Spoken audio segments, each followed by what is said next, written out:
All right, so we're given the mass of a cube of iron and the density of iron. So we can find, given two of the three, density is mass over volume. Given two of the three, we can solve for the third one. So we can get volume, in other words. And it's asking us to find the mass of a cube of lead of the same dimensions or same volume. How are we going to do that? It's got to give us some. Is there a table somewhere? Oh, hold on. Be back. All right. I don't know how you're supposed to figure that out without knowing the density of lead. So I'll copy this table over from the textbook where I'm getting these problems. So if I'm missing something, let me know. But let's get the volume of this cube of iron. So we're given the mass. So let's plug that in. 355 grams. Oh, hold on. Let's rearrange this. Sorry. So we're solving for volume, right? All right, we're going to cross multiply there and rearrange that for volume. There's going to be mass over density, and the mass is 355 grams, and the density is given to us as 7.87 grams per cubic centimeters. I don't know why they give us that, not lead. But anyway, we got both of them now. It's in this table. So iron is iron's not on there. All right, so I think they must have forgot to copy this table. That's why they give us iron.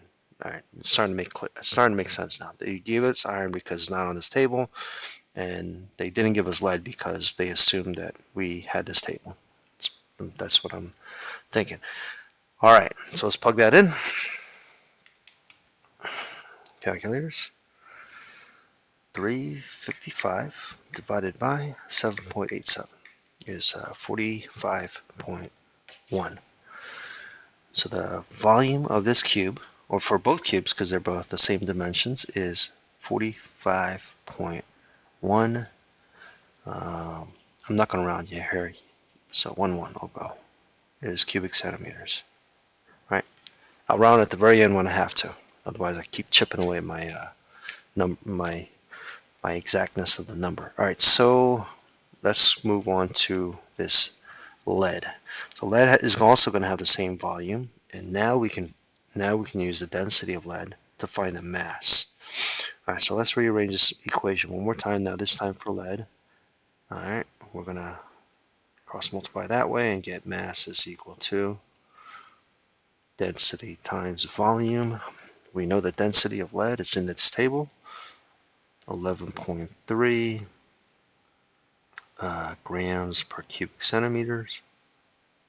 And then the volume, it's the same dimension, so it's going to be 45.11 cubic centimeters. Now, we don't know that. This is not with proper sig figs, so it's just a calculated number. It's not a measurement. All right, cubic centimeters cancel out, but we can remember that. 45.11, or actually I'll just use my my saved number, 45.108000508, that number, and times 11.3, and now I'll round because this is going to be my final answer. All right, so the mass is going to be 509.7 and it keeps going. So let's take a look. My original measurement has 3 sig figs, right? And all my conversion factors also do. So my answer's got to have 3.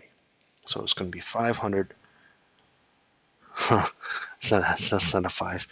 Sorry, 510. All right, because I want to keep that. I want to keep that. I want to keep that, but the digit after is going to round that up. Now, leaving it like that. This problem. Okay, leaving it like that is not very clear that 0 is significant, right? So you can put 510 and put a decimal there, or the preferred way is just write this in scientific notation. Okay, there we go. Final answer is there.